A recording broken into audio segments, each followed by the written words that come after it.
quite a lot of mobile controllers in the past year, but this one really stood out for how small it is. After using the larger GameSir G8 Plus, I decided to switch to something lighter and more portable, and that's where the GameSir X5s comes in. It's one of the smallest retractable controllers you can get right now, but after 30 days of using it for remote play, Android gaming, and some light PC sessions, I've got a lot to share. If you're new to the channel, thanks for stopping by. I'm Renzo and I feature interesting or affordable tech gadgets on this channel, so do subscribe if you want to see more.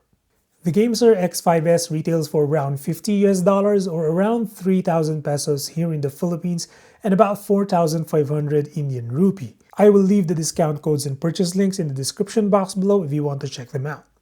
This controller supports a wide range of devices including Android, iOS, Switch 2, and PC. However, PC mode did not seem to work in my case, which is a little disappointing, but when connected via wired mode, it feels great. Light, compact, and easy to play with for hours without feeling any strain. For reference, the X5s can fit devices that are between 105 to 213 millimeters or about 4.13 to 8.39 inches wide.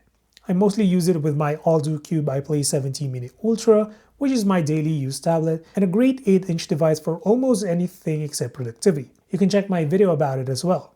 Inside the box, you get the manual, a sticker, a 1-meter USB-C to USB cable, a plastic cover for the X5s itself, and a button clip for interchanging the buttons.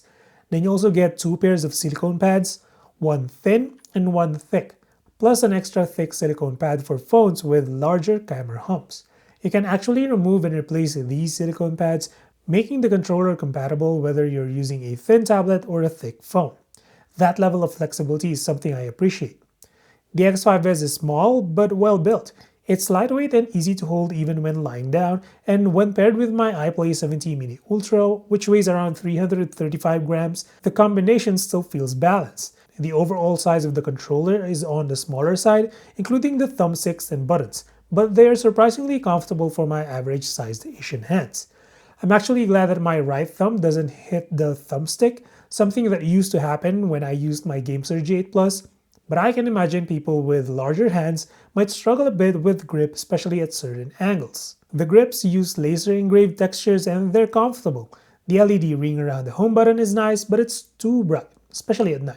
Fortunately, you can dim or turn it off through the GameSir app. For daily use, this controller has been paired exclusively with my iPlay 17 Mini Ultra, and I use it mostly for remote play using Apollo Artemis. I've tried it on Android as well, and it works right away. Compatibility is not an issue, it connects seamlessly whether you're using Bluetooth or wired.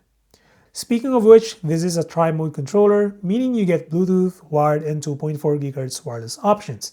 But oddly, the dongle is not included in the box, which is a weird choice since that may be one of its biggest selling points. You'll have to buy that separately if you want the lowest latency connection. Still, for me, Bluetooth mode has been reliable enough. It reconnects quickly and I rarely experience dropouts. Now, when it comes to performance, I was honestly surprised at how well this little thing handles itself. The Hall effect sticks feel smooth and responsive, and the range of motion is consistent across different platforms. The Hall effect analog triggers are another nice touch, giving you precise control when you're playing shooter games. The dual HD rumble motors, one on each side, are strong enough to make gameplay immersive, and they're also adjustable, which is rare for this price range. The vibration isn't subtle or tight like what I felt on the GameSir G8 Plus, but it's strong, responsive, and definitely noticeable. I still like it that way. It feels more alive when you're in the middle of action-heavy games. Button-wise, the ABXY buttons use a membrane mechanism, which I initially thought I would hate, but it actually feels decent. There's a soft cushion click to it, same goes for the D-pad. Although that's probably the weakest part of the setup, it feels cheap and spongy, but it still works fine for casual use. The triggers and bumpers all support the turbo function, and you can swap the ABXY layout physically depending on whether you're using it on Android or Switch mode. That's a nice level of flexibility for such a small device.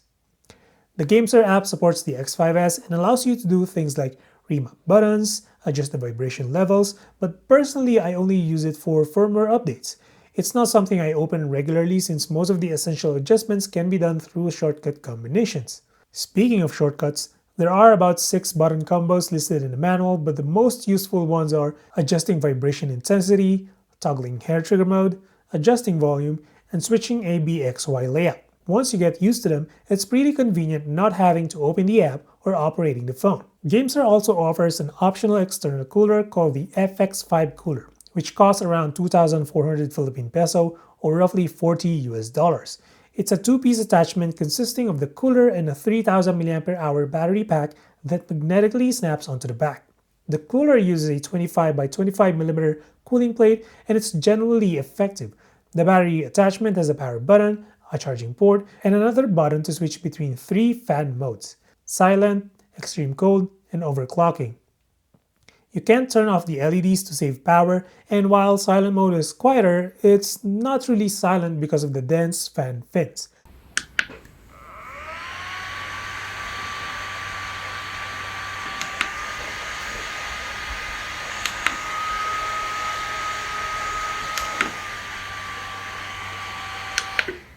You can also use the cooler in wired mode via USB-C, where it draws up to 12.6 watts, or in battery mode, where it consumes around 10.6 watts. Battery life ranges from about 16 minutes in overclock mode, 17 minutes in extreme cold, and up to 80 minutes in low power mode. In my testing, my Poco F7 Ultra usually gets hot when playing Warzone Mobile, but with the FX5 cooler attached, the back panel stayed noticeably cooler while the exhaust fan blew warm air upwards.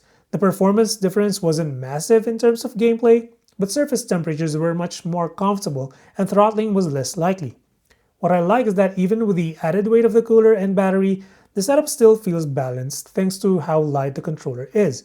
If you want something lighter and cheaper, there is also an FX5 Lite version that costs around 1,600 pesos or $28 US, though it doesn't come with the external battery pack. Now, after a month of daily use, I can confidently say that the GameSir X5s is a compact controller that punches well above its size.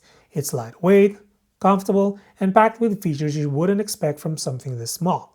The Hall effect sticks, strong vibration, and versatile compatibility make it a great choice for anyone who wants a reliable controller for both phones and tablets. The PC mode not working is a bit of a miss, but aside from that, this is easily one of my favorite portable, retractable controllers. The fact that you can add an optional cooler just adds to its versatility, but you need to spend quite a bit more for that battery-cooler combo. If you value portability, comfort, and functionality, the GameSir X5s might just be your next daily use controller. It's small, powerful, and simply fun to use. So that's it for this one. Drop a sub or like if you feel like supporting the channel. As always, until the next one, stay safe.